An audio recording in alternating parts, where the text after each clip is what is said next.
Welcome to our channel. If you want to reduce your business payroll tax burden through legitimate strategies, follow these step-by-step instructions to lower costs without triggering IRS concerns. Step 1. Properly classify workers as employees or independent contractors. Legitimate contractors save you payroll taxes, but misclassification can result in severe penalties. Step 2.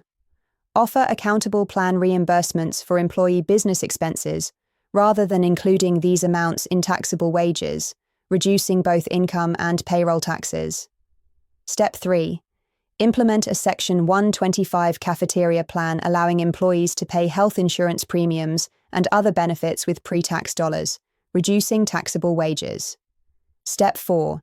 Establish a health reimbursement arrangement or health savings account options that reduce taxable compensation while providing valuable employee benefits.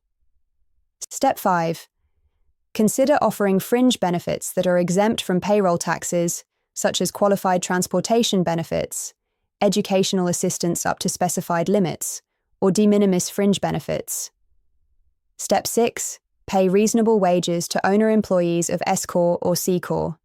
Unreasonably low salaries to save payroll taxes will trigger IRS scrutiny. Step 7. Hire family members legitimately at the business and pay reasonable wages. Children under 18 working for parents' sole proprietorship are exempt from Social Security and Medicare taxes. Step 8. Review your payroll processes regularly with a CPA to ensure you're using all available legitimate strategies while maintaining full compliance and proper documentation. Don't forget to like this video and subscribe to our channel.